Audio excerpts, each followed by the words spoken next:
Dear students, मैं सौरभ सिंह, प्रवक्ता Dyer Sonbhadra. आप सभी का मेरे इस वीडियो क्लास में एक बार फिर स्वागत है। स्टूडेंट्स, मैंने अपने पिछली वीडियो क्लास में आपके विज्ञान शिक्षण पाठ्यक्रम के अंतर्गत जैव विकास अध्याय के अंतर्गत जैव विकास क्या होता है इसके बारे में चर्चा की थी। तो जैसा कि हमने पिछली वीडियो क्लास में सीखा कि जैव विकास धीमी गति से होने वाला एक क्रमिक परिवर्तन है, जिसके फलस्वरूप आदिकाल में या पूर्व काल में सरल संरचनाओं से युक्त जीवों से आधुनिक काल में जटिल एवं उच्च कोटि के जीव विकसित हुए हैं। ये जैव विकास होता है, ये जैव विकास की परिभाषा है। आज हम जैव विकास की प्रक्रिया को समझने के लिए लैमार्कवाद के सिद्धांत की चर्चा करेंगे।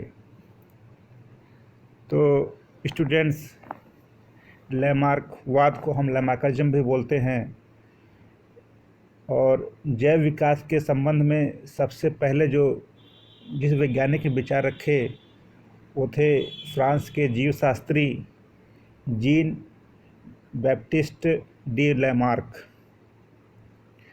और इनके सिद्धांत को हम लैमार्कवाद कहते हैं। लैमार्कवाद के अनुसार होता यह है कि जो जीवों का स्वभाव होता है तथा रहने सहने एवं विकास पर वातावरण प्रभाव पड़ता है।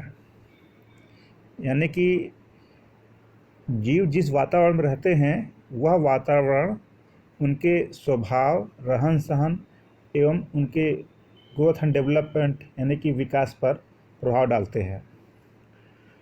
वातावरण में जब परिवर्तन होते हैं तो उसी के अनुरूप वे जीव स्वयं अपने आप को बदलते हैं। वातावरण के परिवर्तन के स्वरूप जीव क्या होते हैं, अपने आप को बदलते हैं।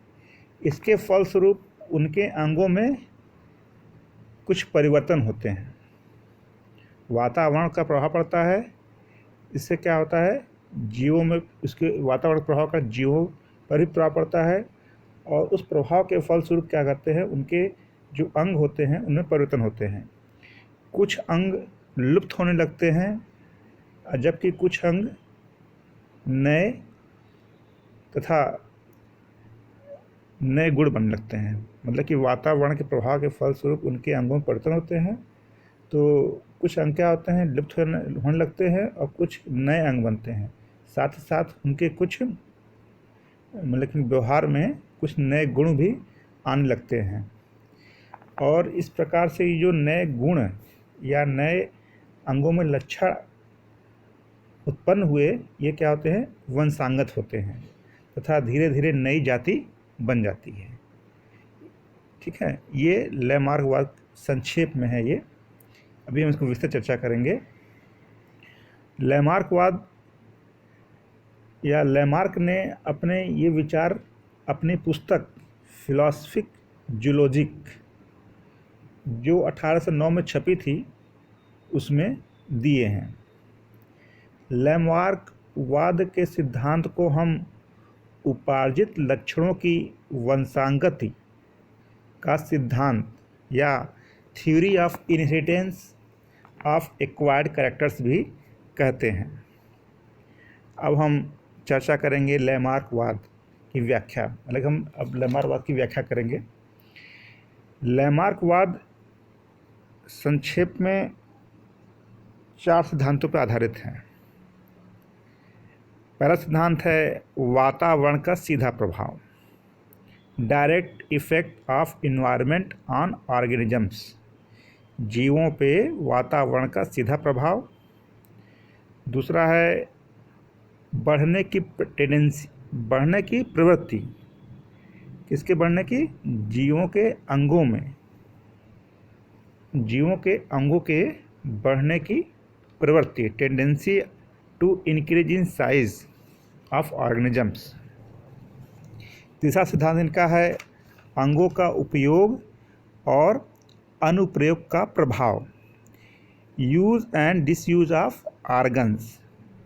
चौथा और अंतिम सिद्धांत इनका है उपार्जित लक्षणों की वंशांगति या इनहेरिटेंस ऑफ एक्वायर्ड कैरेक्टर्स। तो पहला इनका सिद्धांत है वातावरण का सीधा प्रभाव।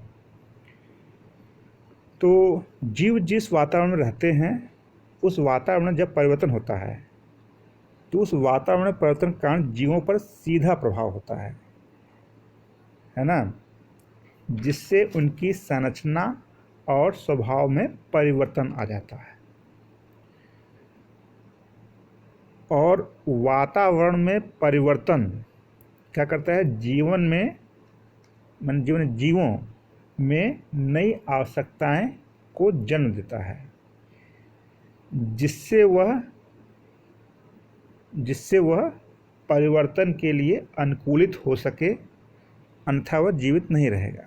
जैसे कि ठंड के मौसम में हमें क्या होती है, ठंड के मौसम में वातावरण परिवर्तित होता है तो उसका हमें पर प्रभाव पड़ता है, हमें ठंड लगने लगती है, हमारी एक्टिविटीज़ कुछ चेंज हो जाती हैं और आवश्यकता की क्या होती है,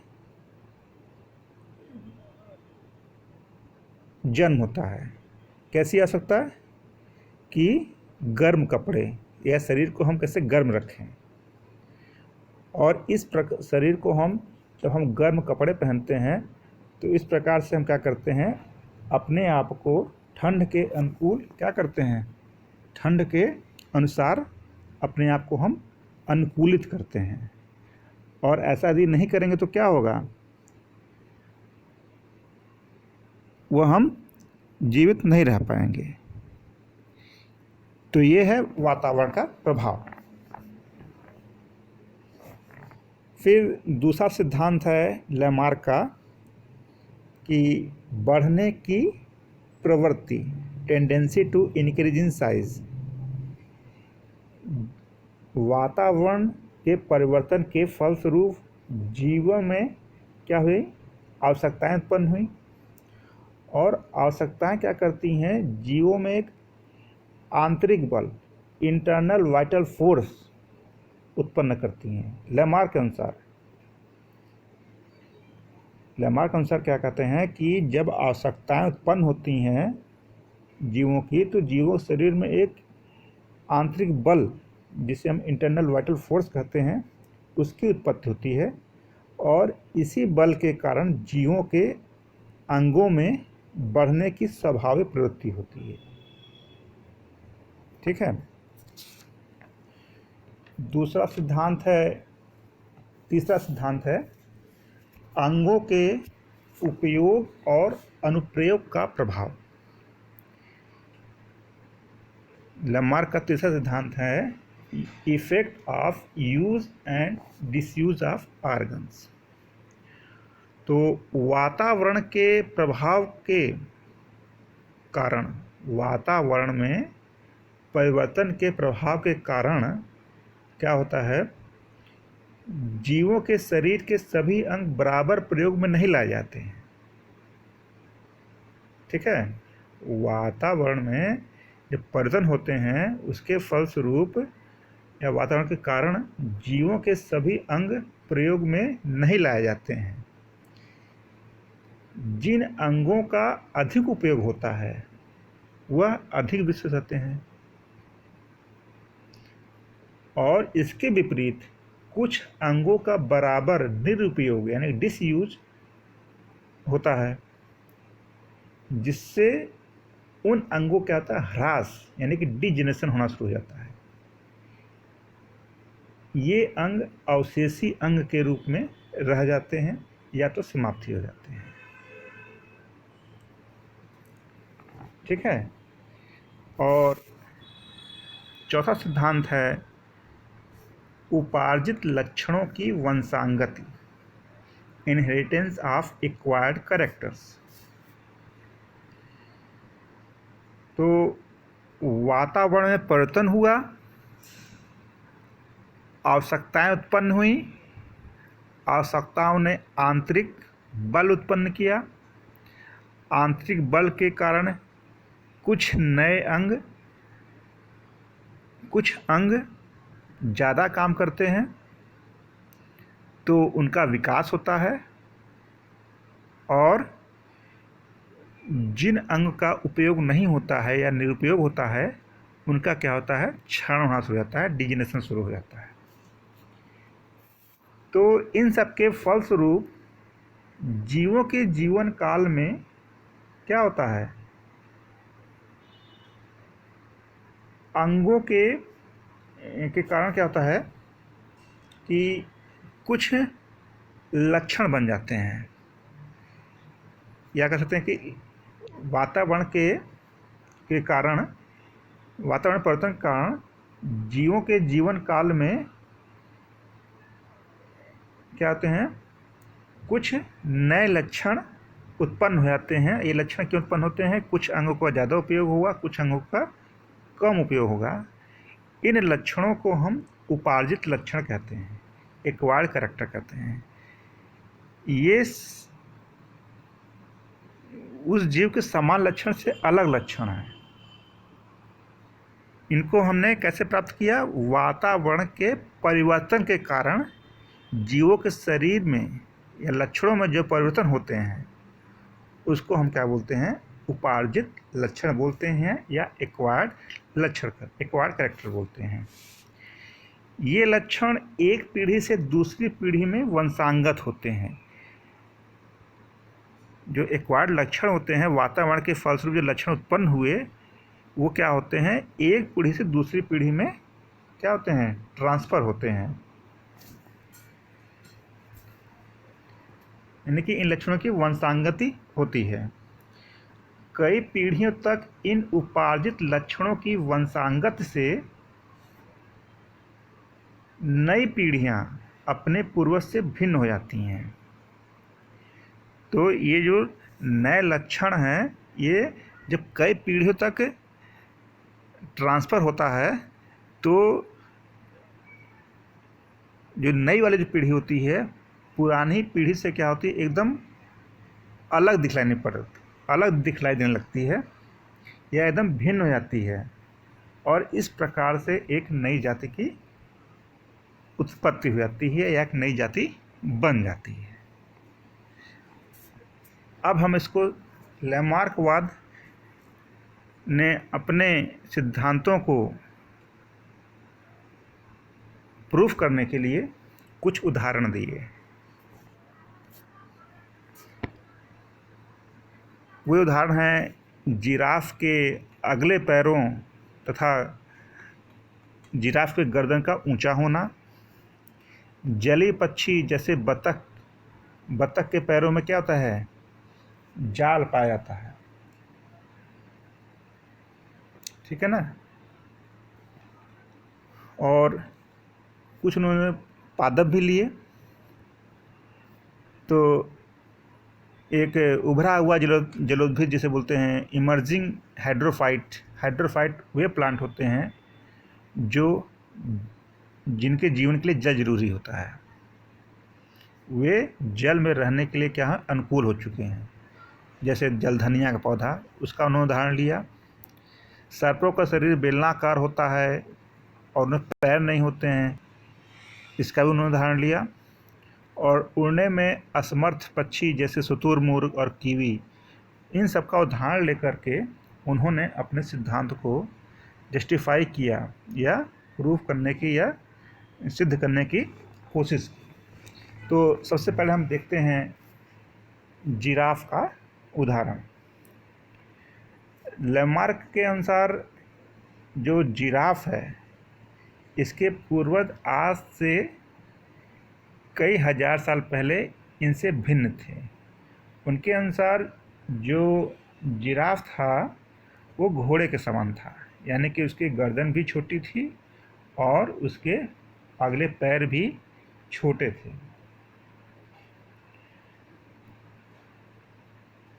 उनके अनुसार जिराफ की अगली टांगें एवं गर्दन लंबी हो गई, क्योंकि ऊंचे वृक्षों की पत्तियों तक पहुंचने के लिए अपनी गर्दन को इन्हें ऊपर की ओर खींचनी पड़ती थी तथा अगली टांगों को अधिकाधिक उचकाना पड़ता था। या ऐसे कहिए कि उन्होंने क्या कहा कि जो ये आज के जिराफ जो हैं, इनके पूर्वज घोड़े के समान थे, और ये कहाँ पाए जाते हैं?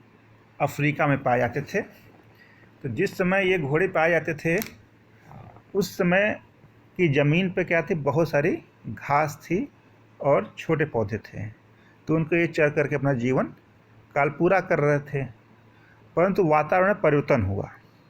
परिवर्तन क्या हुआ कि वहाँ पे पानी बरसना कम हो गया या वातावरण शुष्क होता गया। वहाँ के हरे भरे मैदान मरुस्थलों में बदल गए। तो इनके पूर्वजों को अपना पेट भरने के लिए क्या करना पड़ा? ऊंचे ऊंचे पेड़ों की पत्तियों पर निर्भर रहना पड़ा। यानी कि देखिए, वातावरण में परिवर्तन हुआ और इससे क्या हुई? एक वातावरण क्या परिवर्तन हुआ कि वहाँ के इन्वायरमेंट अब शुष्क हो गई और घास के मैदान जो थे वो क्या रेगिस्तान में बदलने लगे। तो ये वातावरण में परिवर्तन हुआ। इससे क्या हुआ? उनके पूर्वजों में एक आवश्यकता हुई। आवश्यकता क्या हुई? कि अब ऊंचे पेड़ों को खाया जाए, ऊंचे पेड़ों की पत्तियों को खाया जाए। और इस नीड के फलस्वरूप क्या हुआ कि उनके अंदर एक इंटरनल वाइटल फोर्स, आंतरिक बल हुआ, जिसकी वजह से क्या किए? उस बल की वजह से उन्होंने अपने क्या हुआ? अगली टांगों को क्या किया? वो उचकाना शुरू कर दिया और गर्दन को ऊपर की तरफ खींचना शुरू किया। तो धीरे धीरे क्या हुआ? उनमें, उनके अंगों में परिवर्तन आया, क्योंकि जानते हैं उनके अनुसार सभी जीवों के जो आर्गन्स होते हैं उनमें बढ़ने की प्रवृत्ति होती है, और इसको ये होता है आंतरिक बल के कारण। ठीक है? तो इसकी वजह से क्या हुआ? उनके धीरे धीरे धीरे धीरे उनके क्या हुए? गर्दन और टांग ऊंची होनी शुरू हो गई। ठीक है? तो इससे क्या हुआ कि ये एक नए लक्षण उत्पन्न हो गए। ऊंची टांग और ऊंची गर्दन, ये एक नए लक्षण उत्पन्न हो गए। फिर ये लक्षण क्या हुए? नई पीढ़ी में पहुंचा, उन्होंने भी यही प्रक्रिया अपनाई। घास चूँकि थे नहीं, छोटे पेड़ देख रहे चित्र में, जो छोटे पेड़ थे वो भी ख़त्म हो गए। फिर उन्होंने अगले ऊंचे पेड़ की ओर ध्यान देना शुरू किया। फिर उन्होंने क्या किया? अपनी गर्दन को और टांगों को उचकाना शुरू किया। तो धीरे धीरे धीरे धीरे क्या हुआ? ये लक्षण एक्वायर्ड होता गया। ठीक है? और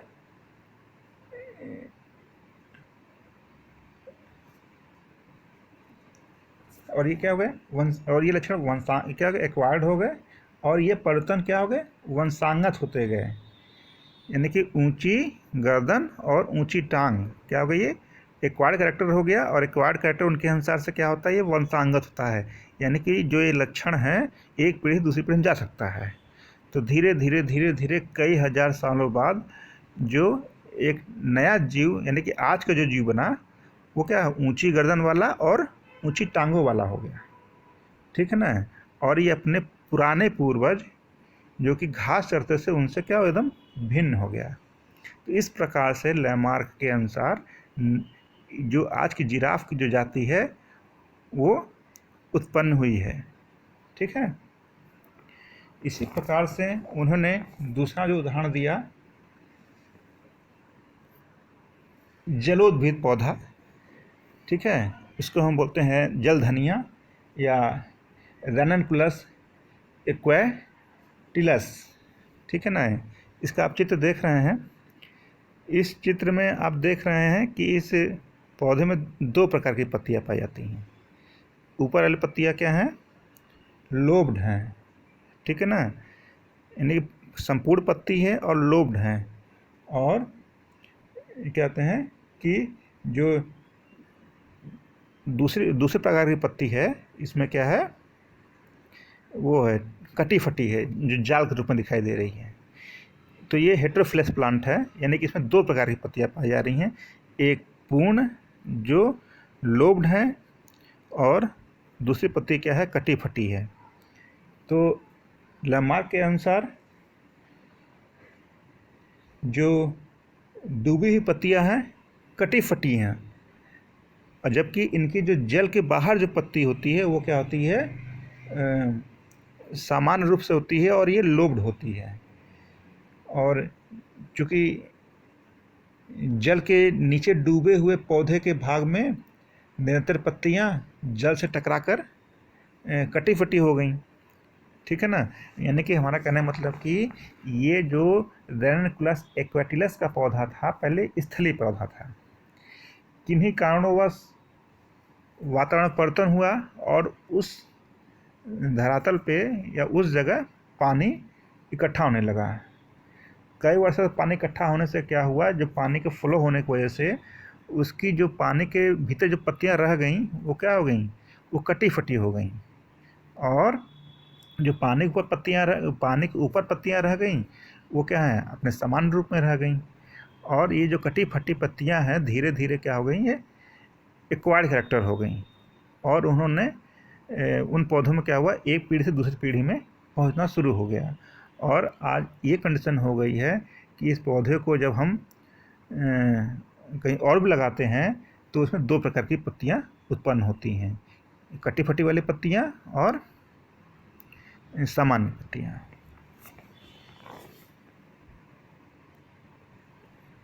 दूसरा, उन्होंने अपने सिद्धांत को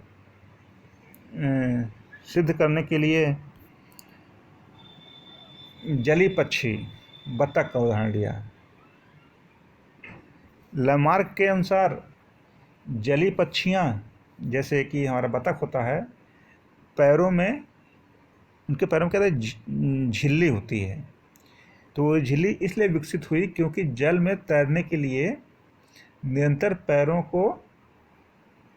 की उंगलियों को फैलाया जाता रहा।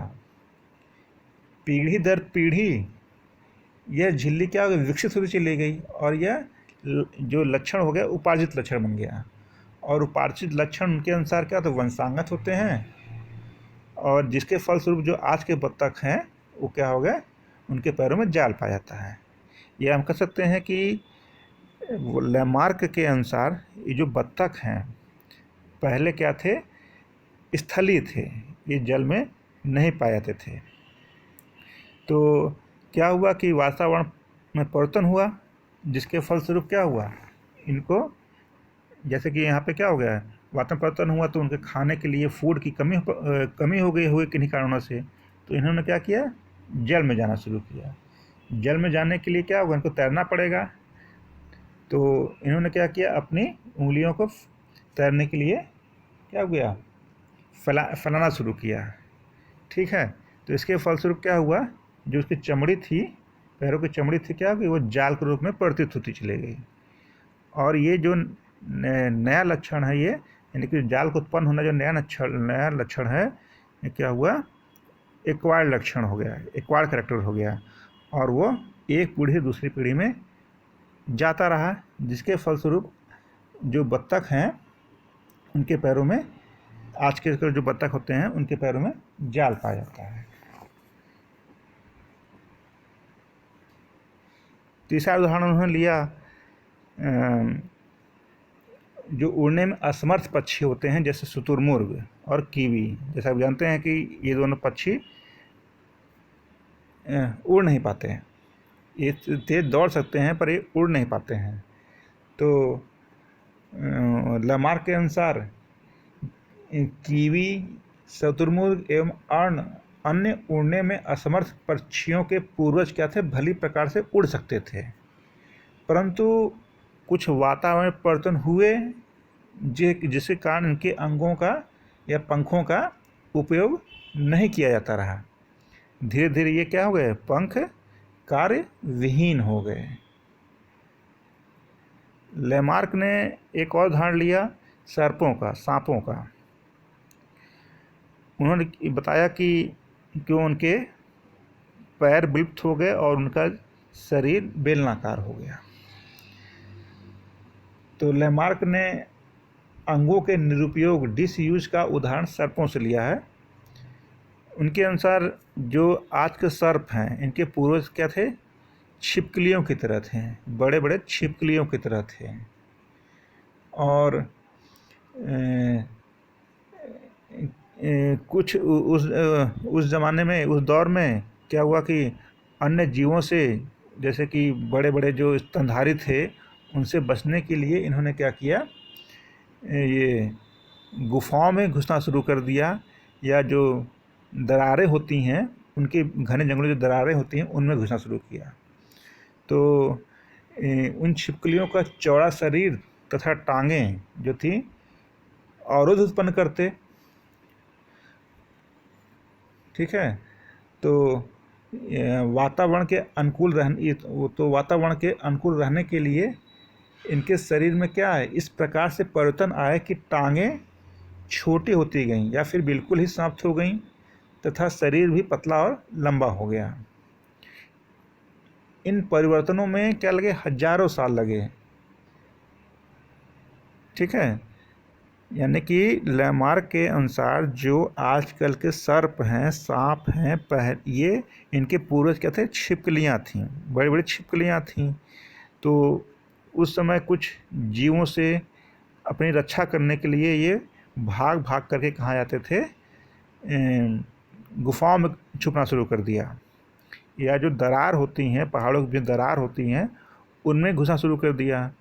तो क्या हुआ कि उनके जब छुप के रहना शुरू कर दिया तो उनके पैरों का उपयोग होना बंद हो गया। ठीक है, इस प्रकार से उनके पैर धीरे धीरे क्या हो गए? विलुप्त होते चले गए। और गुफाओं में रहने के लिए उनके शरीर में भी क्या हो गया? वो शरीर का भी, उनका शरीर भी बेलनाकार होता चला गया। तो ये कुछ उदाहरण हैं जिसके जरिए लेमार्क ने अपने सिद्धांत को पुष्ट करने की कोशिश की। लेमार्कवाद की आलोचना। लेमार्कवाद का सिद्धांत, उनकी जो पुस्तक थी फिलॉसफी लॉजिक में जब छपी थी, तो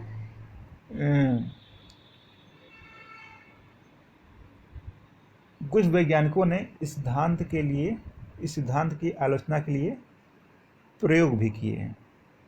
तो आलोचना के संबंध में निम्नलिखित उदाहरणों से उन्होंने आलोचना की। पहला है चीन की महिलाओं के पैर।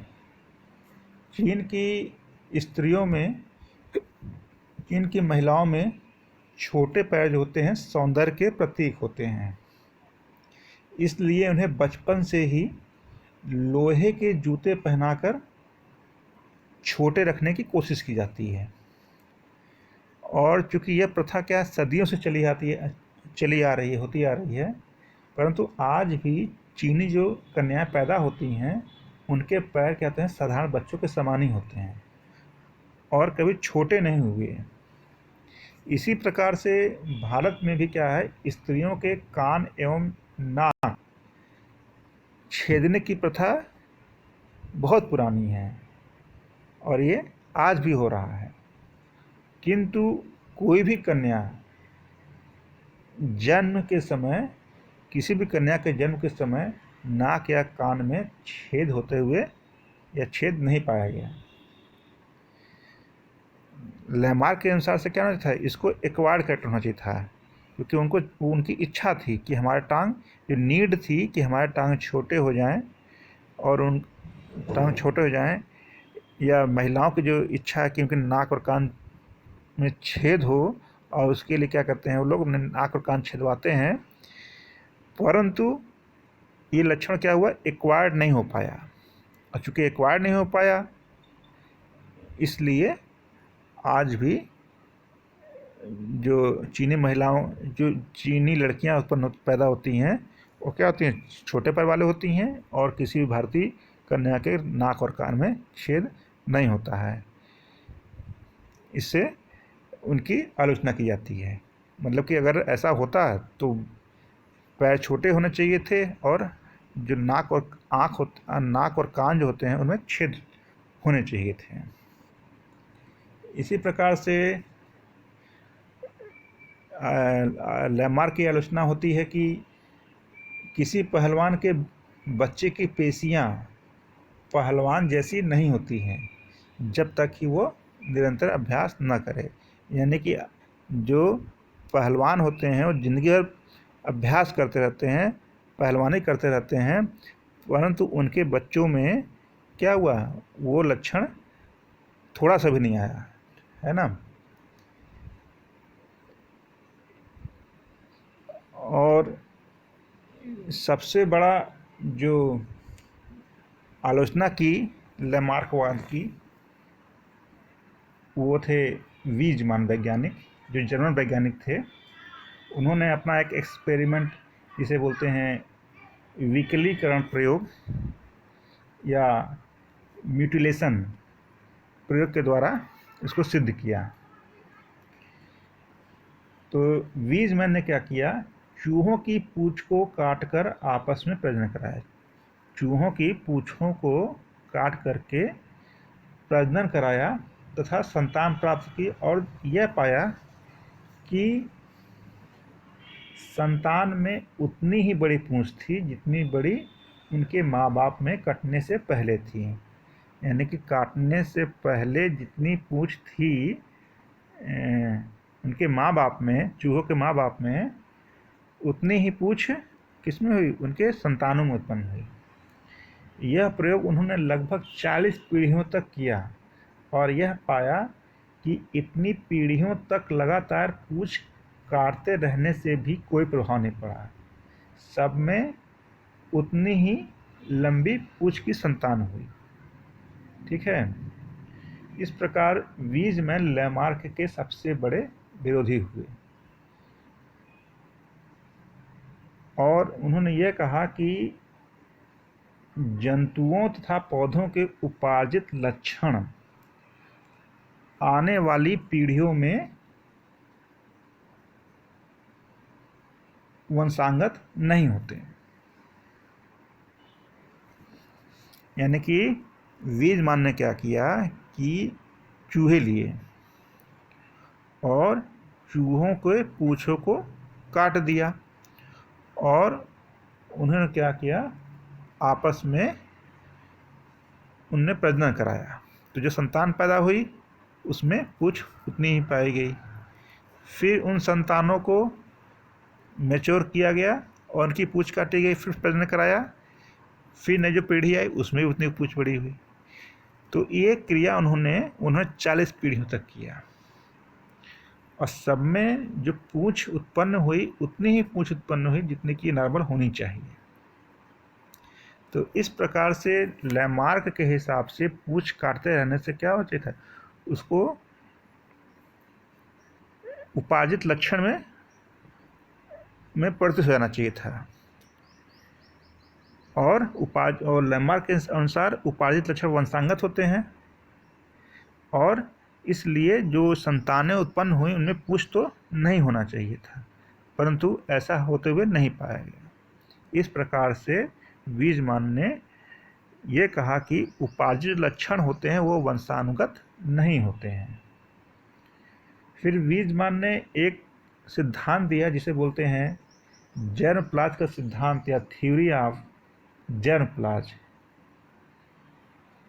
और यह बताया कि जो उपार्जित लक्षण दैहिक कोशिका में होते हैं, सोमैटिक सेल्स, यानी कि हमारे हाथ की कोशिकाएं, पैर की कोशिकाएं, नाक की कोशिकाएं, पेट की कोशिकाएं या चमड़े की कोशिकाएं, ये सब क्या है, सोमैटिक हैं, में दैहिक कोशिकाएं हैं। तो उन्होंने क्या कहा कि उपार्जित लक्षण दैहिक कोशिकाओं में होते हैं वे अगली पीढ़ी में वंशानुगत नहीं होते हैं। तथा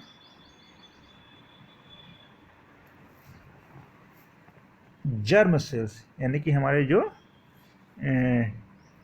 टेस्टिस से जो जर्म सेल्स का है स्पर्म्स, उनमें जो उपार्जित लक्षण होते हैं वे ही लक्षण अगली पीढ़ियों में वंशानुगत के द्वारा पहुंच पाते हैं। तो वीजमान ने क्या कहा कि ठीक है, उपार्जित लक्षण पहुंचते तो हैं, पर शरीर की सारी कोशिकाओं में जो उपार्जित लक्षण वो नहीं पहुंचते हैं। सिर्फ क्या कहते हैं, जनन कोशिकाएं, यानी कि कहते हैं एग और स्पर्म, ये क्या है, यानी कि अंडा और शुक्राणु, ये जो कोशिका है जनन कोशिका है, इनमें जो कोई उपार्जित लक्षण होता है, इनका उपार्जित लक्षण क्या होता है, एक पीढ़ी से दूसरी पीढ़ी में क्या होता है, चला जाता है, ट्रांसफरेबल होता है। परंतु दैहिक कोशिकाओं में होने वाला उपार्जित लक्षण वो वंशानुगत नहीं होता है। और इसी प्रकार मेंडल के जो आनुवंशिकता के नियम हैं, उन्होंने भी क्या किया, लैमार्कवाद के सिद्धांत की बहुत धक्का पहुंचाया। तो इस प्रकार से आज हमारा लैमार्कवाद समाप्त हुआ। अगली क्लास में हम डार्विनवाद के बारे में चर्चा करेंगे। Thank you.